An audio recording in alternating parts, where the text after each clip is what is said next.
Hello everyone, Mr. E here, and today we're talking all about the bolter, the Spearhead bolt gun. This thing is one of the best weapons in the game, always has been, really solid damage numbers. It's like a sniper rifle if a sniper rifle could also act as a horde and boss deleter. It's probably one of the most balanced, powerful weapons in the game. It has a limited ammo capacity, and you will run yourself out of ammo if you're going too trigger happy on this thing, but I have always loved playing with it. And now that it has come to 3 classes, it's now on the Arbites as well as the Zealot and the Veteran. I figure it's good to get a guide in here for how to set this thing up. It is definitely a worthwhile sidearm on all 3 of those classes. And what we're going to do in this video is first talk about the stats and the way that you should build the weapon and prioritize the stats on it. Secondly, I'm going to be showcasing a few different ways you could build around this weapon if you want to make a build that uses this weapon either as a sidearm or primary weapon on all 3 classes. And then just finally any last tips, tricks, and recommendations that you can get a little bit extra out of using this thing. So let's go! Alright, starting where we always do with the stats page, because stats are the be-all end-all, really. If the gun doesn't have good stats, especially when we're talking range weapons, it's just not going to be a good gun. But fortunately for the bolter, stats are something it has in spades. It has some very nice big numbers on this damage sheet, and another nice big number I'd like to have is your phone number, no. The 40,000 subscriber mark that I'm trying to reach before the end of the year. I have a personal goal of Warhammer 40,000 subscribers, so if you can help me in that journey, I would greatly appreciate it. Let's get back to talking about the bolt gun though. We have roughly 540, 550-ish damage on body shots, excepting on Carapace. We'll come back to talk about this Carapace thing in a second, but what I want to look at first is the critical and weak spot distribution. We're getting exactly the same multiplier on weak spots and criticals, so criticals obviously are very valuable. If you get a crit and you don't hit the headshot, you're still getting the same multiplier, but if you get both, you're getting a 2x multiplier. It's only 1.6 if you get one or the other, which is still not bad at all. This is definitely a weapon that likes its crits. Now we also see down here that the Carapace armor is really high for for the damage reduction. Carapace armor usually has a very steep damage reduction against a lot of weapons, but this weapon only takes a 50% reduction, which is massive because that means this is going to be one of the most effective weapons at getting rid of Carapace. And if we can add in a little rending to this thing, we're going to be taking that to some crazy extremes. With that being said, we should go over here and look at the actual stats.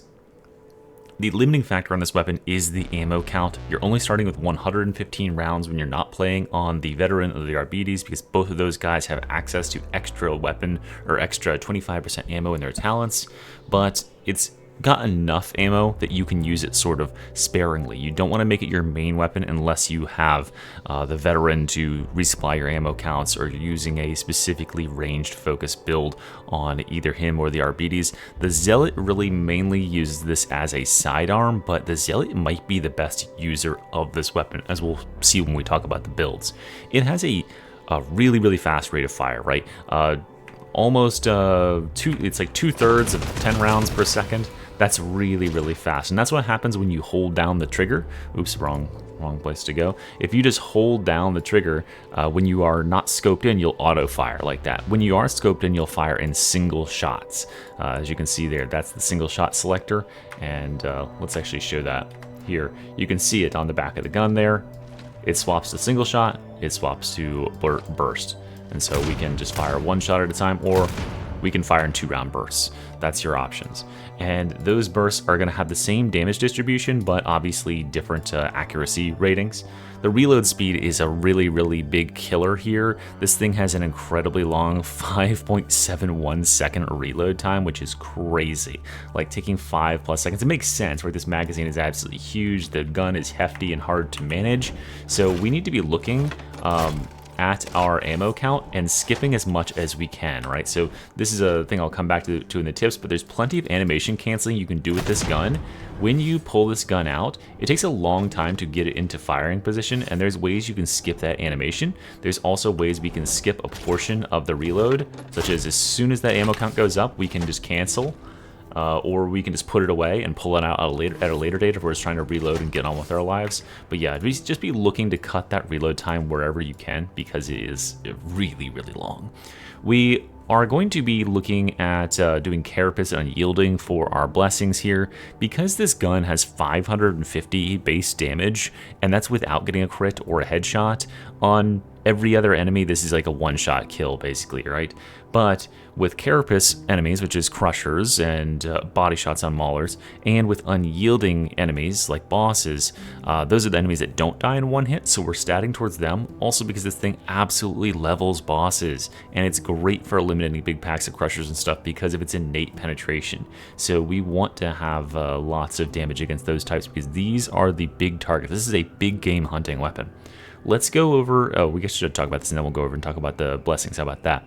For stats, I think it's pretty obvious here. You want mobility to be the lowest. This is not a running and gunning weapon, right? It's going to make you pretty dang slow. Actually, look, you actually get a little bit of movement speed while you're holding it, but reload speed, having reload speed is a big difference, right? If you're at 0%, you'll reload way slower. I think that would be like a what? That would be like a 7-second reload if you didn't have reload speed on here. Damage obviously is important. Collateral is stagger values, which is very important for staggering enemies because of pinning fire here. And then the stability is going to keep us a little bit more on target as we fire. But really, yeah, the damage is the only operative factor for how much this thing is going to pump out. Okay, let's talk blessings. And as with many sets of blessings in this game, there's just a couple that are really standouts and are worth taking at all.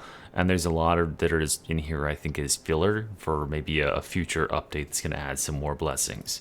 Now, we've got Glory Hunter down here, not worth it. 16% toughness on elite kill. You know, there's classes in the game now that can replenish 25% of their toughness from single melee attacks, so what's the point in having to kill an elite for only 13%? Also, notably, this is like really low. Like the revolver has an equivalent version of this that gives you, I think, 30% or something. So it's just kind of ridiculous, like how low this is. Inspiring Barrage is another weapon or trait that we just don't want here. This is not a weapon that we can be spending ammo just to regenerate our toughness. You know, regenerating 40% of our toughness when we empty our whole mag, that is a huge waste of ammo, and that's almost never going to come in handy. For something stupid like the Shredder, where like the bullets really aren't worth that much, like emptying a mag of Shredder is like just, you know, a couple of pennies you're wasting, that might make sense. But for the Bolter, where every magazine of Bolter is just like half of a boss's health bar, we cannot be like losing power to get this crap. Terrifying Barrage is also crap. I don't know why I would have to explain this, but we are not killing enemies generally at close range with this weapon, and when we are, they're melee enemies, not ranged enemies, and only ranged enemies are able to be suppressed. So this is just kind of useless. Let's go into our first actual good trait, Pinning Fire. Now this used to be way crazy back in the days. This used to give 15% strength, stacking up to 5 times for every enemy you staggered. This will max out pretty much instantly because the stagger values on this thing are crazy.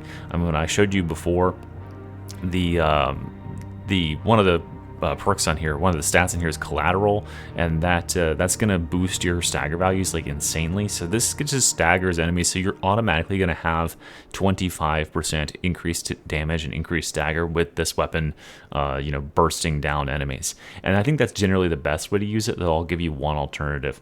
Cavalcade is another really solid one here. 5% critical chance for every 10% of magazines spent during continuous fire, stacks 5 times.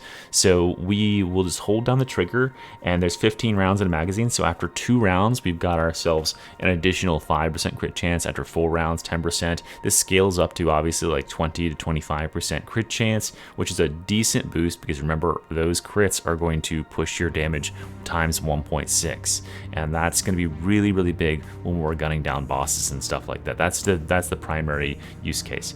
Fire Frenzy, another situation where this buff doesn't last nearly long enough, and it's not a gun that can benefit from this very well. Close damage is nice and all, I guess, if you're like going on bosses, but remember, you have to kill enemies for this to work, and it only lasts for 3.5 seconds. So yes, this is going to have half as much damage bonus as Pinning Fire, but Pinning Fire you can have up just by staggering an enemy repeatedly, and this you're going to have to kill 5 enemies and then somehow still have ammo. And obviously a 3.5 second buff duration means that the buff is just going to fall off if you ever try to reload with this on there. Okay, then we have Shattering Impact over here. I'm going to skip these two and come back to him. Shattering Impact is kind of a niche use case. I've seen people try to use it before, but the problem with Shattering Impact is that this weapon already does pretty dang good against Carapace armor, and Shattering Impact adds brittleness to enemies. Brittleness really only has any considerable damage increasing effect against Carapace typed enemies, which means that we aren't really in desperate need of this generally. And yeah, we just don't care that much about the Shattering Impact effect. What we could get as an alternative is Puncture. Puncture gives you 4 stacks of bleed when you hit enemies with your attack, which can be very nice, especially considering this thing has that huge punch through and cleave value, so you can shoot through a whole line of Crushers or Maulers or Ragers or whatever, and they'll all get 16 stacks of bleed, which will do some considerable damage. That's not bad at all. My downside to this would be less upfront damage, and this is worse for boss killing, but it's better for everything else, because if you put some bleeds onto a lot of, like, you know, medium health enemies and maybe one of them doesn't quite die, there's a good chance the bleeds will finish them off instead of having to reload or spend more of your precious ammo. And the last one, which is also a sort of a runner-up, is Surgical. Surgical gives you guaranteed crits as long as you stay scoped down. If you're using this as the veteran and you're saying like scope down and sniping, or maybe even as the Arbites, I would definitely recommend Surgical, because remember, those crits are big value, and they are going to just do that much more damage, especially if you're lining up those headshots for double damage total.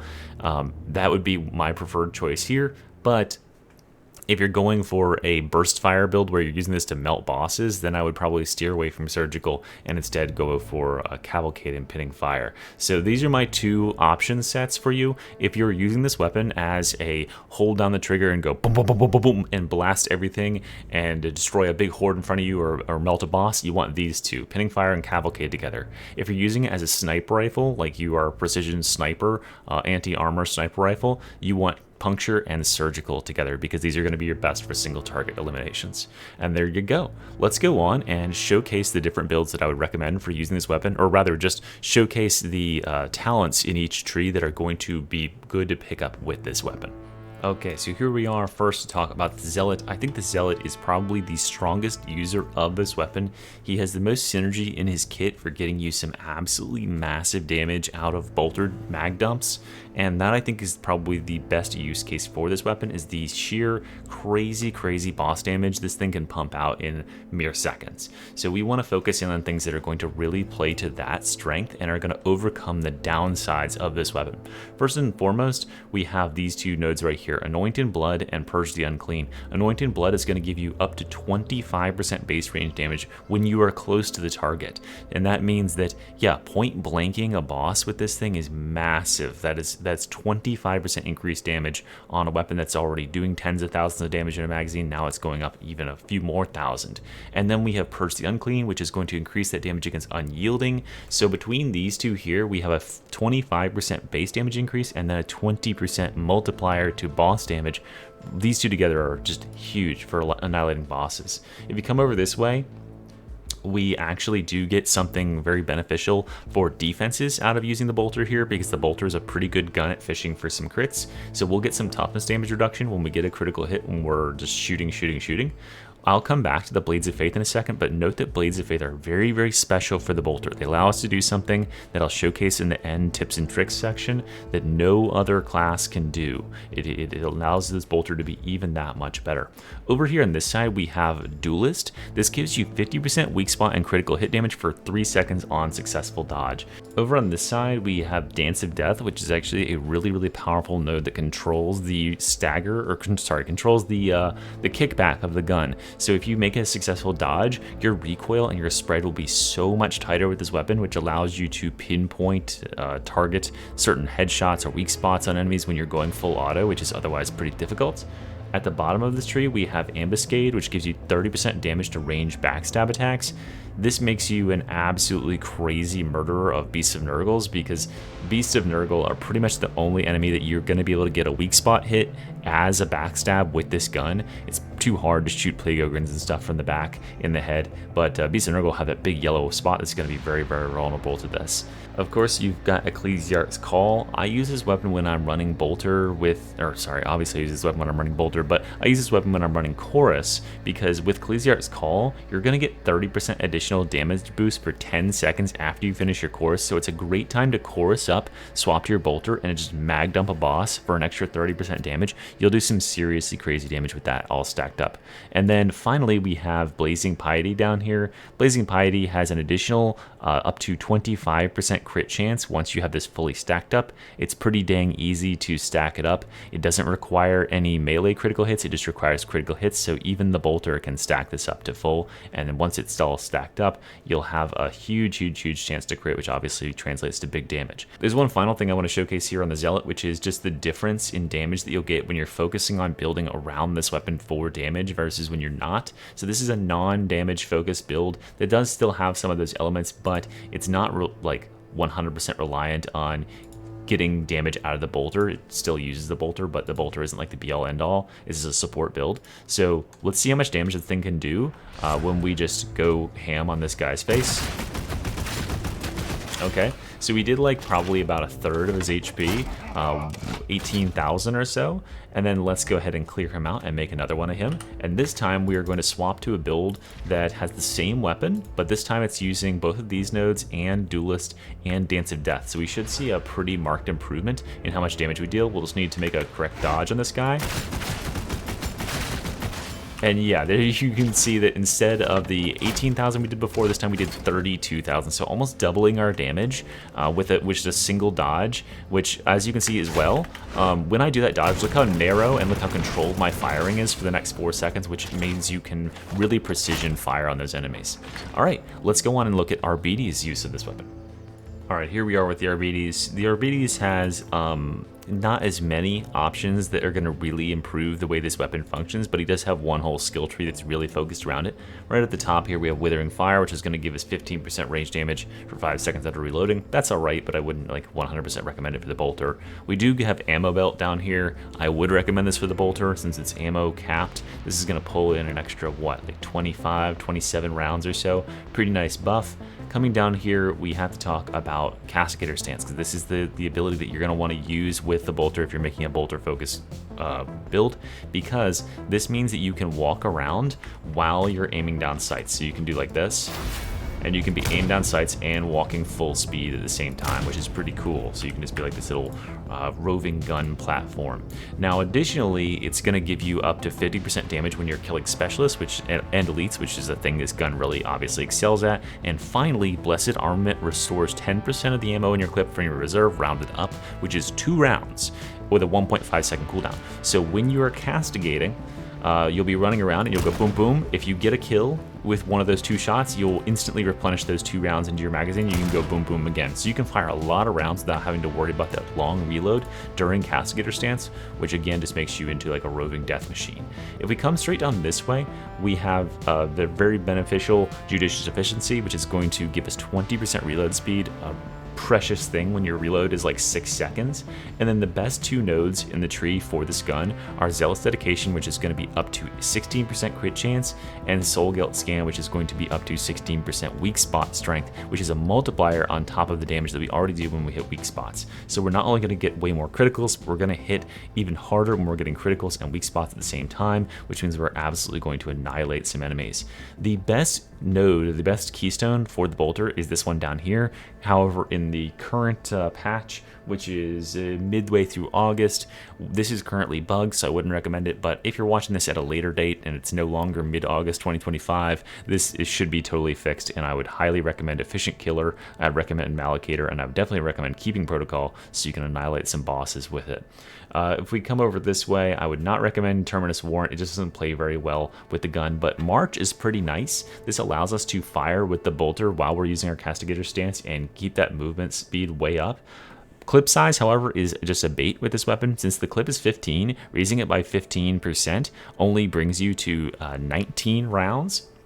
Or sorry, 18 rounds, which is not enough to net an extra bullet reloaded from Blessed Armament. So it's just a bait to have 3 extra rounds in there. We can take Monstrosity Hunter because these are enemies that we want to be hunting with our gun. And we could also take Cower Miscreants because it's very easy to suppress ranged enemies with this gun, although that's an extra node that I usually don't spend. And over on this side, remember that things like drive them back, which says it gives cleave, and this cleave boost up here, these give cleave to all weapons, including your ranged weapons. So this will allow you to penetrate through hordes even better, which is very, very nice. And I think that is just about everything that we can really focus on for the Arbites and this weapon. He's a very, very solid user of it, mostly related to this keystone and these two nodes right here, because these are going to multiply his damage massively. And finally, let's go over to the veteran and see what he's got to share. Alright, so the veteran, being a ranged focus class, or supposedly a ranged focus class, does have a leg up here. He makes pretty dang good use of this weapon, although his use cases are kind of narrow. So let's go ahead and start exploring them. I think one of the first most useful things you can get here is one motion, which is going to give you weapon swap speed. This weapon is a pain to pull out, except if you're a Zealot, so we can definitely benefit out of that. I would not recommend long shot or volley adapt over here. This side of the tree is pretty bad. Long shot, it only gives you that full 20% range base bonus damage when you are like 60 meters away from enemies. It's almost impossible to be this far away from enemies in maps, and there's not really any place in this game for sniping. Most of the time this is going to be like a close to mid-range weapon, so I would recommend against long shot for that reason. If we come down here, we are going to pick up an additional 5% range damage, which is great, and then Survivalist. Survivalist is the bread and butter for this weapon on veteran. Because it is so ammo hungry, this is going to recuperate a lot of ammo for us, 1% of our ammo every 5 seconds, which is massive. Right, so every 500 seconds, or roughly every like 8.5 minutes, you're gonna have a full new set of ammo back if you can kill on cooldown, which is really, really nice. Then we pick up reload speed, and we're gonna come out this way. You're gonna be choosing voice of command 99.9% of builds, but right down here, right above executioner stance, there is kill zone, which is base range damage. Note that our base damage is massive already, and this is gonna multiply even further. So this is definitely one you want to pick up if you're going for a bolter focused build, because it's pretty dang easy to avoid melee attacks generally. You just have to not get hit. You can also pick up an additional 10% range crit chance on the first 20% ammo, which is nice, because what will happen is, oh, I don't have a bolter in this character because I just died, but the first 20% of ammo will have that additional 10% range crit chance, and then you'll start to pick up extra crit chance from having fired more of your salvo if you're going for a cavalcade build where you're consistently firing big rounds. But either way, like the first 10% ammo having that little bit of a buff is nice, I guess, but it's definitely not as nice as kill zone. For executioner's stance, if you are going to use this is a pretty dang good weapon to do it with, because it can penetrate through walls and doors, so you can see where these enemies are and penetrate them through cover. But if you come down here, we're definitely going to want to pick up precision strikes with this. If you're coming over this way, precision strikes is one of the strongest nodes in the veteran tree, and it multiplies like crazy with this gun. So definitely do pick this up, and definitely pick up fully loaded as well, because 25% ammo is massive for this weapon. You could additionally pick up Deadshot. Deadshot's a pretty decent pickup for this gun, because those bolter shots are so powerful when they do get crits, and this is going to reduce our sway reduction, which is a problem for this gun. It keeps us more tight in control, but remember, you'll need to bring stamina curios if you want to do this. And then superiority complex is really nice here as well. More base damage against elite enemies, which are the priority enemies that we're going to be targeting with this gun. Over here in the middle, we have range attack suppression. This gun does some pretty serious suppression, so firing this anywhere near enemies, like killing a ranged enemy with it, will suppress all their neighbors, which is pretty dang nice, honestly, especially in Havoc, where ranged enemies are kind of scary. Tactical awareness is big, because this is a sniper rifle, and so we can pick off those specialist targets when they're coming in one round and get 6 seconds of ability cooldown back, which is massive. We don't need this rending strikes, but bring it down is very, very nice for this gun, because the Ogans and monstrosities are just going to be the primary target for elimination by this bolter and just mag dumping. Focus target also gets benefit in that same way, where these really, really big targets are the ones you're hunting and gunning for. So if you target them up and then mag dump them, they're going to get annihilated. Over here we have reciprocity. We can get up to 25% crit when we're dodging, which is massive for this gun, because this gun loves crits, so that makes a lot of sense. And if we come down this way, we can grab Onslaught, although as I said before, I don't think Onslaught is all that important, and it's hard to stack for any good value on this weapon because it only has 15 rounds in the mag. But Weapon Specialist is probably your single best keystone for this weapon because it will reload the weapon passively as you pick up melee kills, and it's just the strongest keystone on Veteran in general. But none of these keystones really are absolutely necessary for the bolter. You could definitely do a keystone-less Veteran build and do just fine with this thing because it is just that much of a beast. So there you go, guys. Let's go ahead and take a look at a few last tips and tricks, and that'll be it.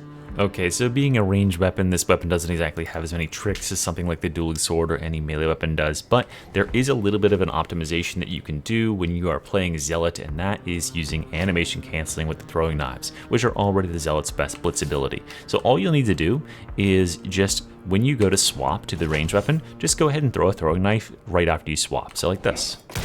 And then you can start firing immediately. Look at the difference in time. I'm going to hold down the firing trigger so that as soon as it's ready to fire, it'll fire. Okay, it took that long, or that long. So that's the difference, and you can get this out way, way sooner at the cost of one of these expendable throwing knives, and it's a very, very neat trick to be able to do. Other things that I think are worth mentioning with this gun, it is a high enough caliber weapon that it can penetrate through walls and doors and cover. So yeah, if you've got like a burster behind a wall or behind a door that you know is there because you can hear it tick-tocking away, you can just blast for them. The weapon has some pretty absurd stagger potential, so yeah, just don't be afraid to mag dump on all sorts of enemies in front of you. And yeah, I can't really think of too much else. It's a very, very elegantly destructive weapon, and I love it a lot, and I hope you enjoy it and get some extra juice out of it in your builds from here on out. I appreciate you watching. I'll see you around. Bye.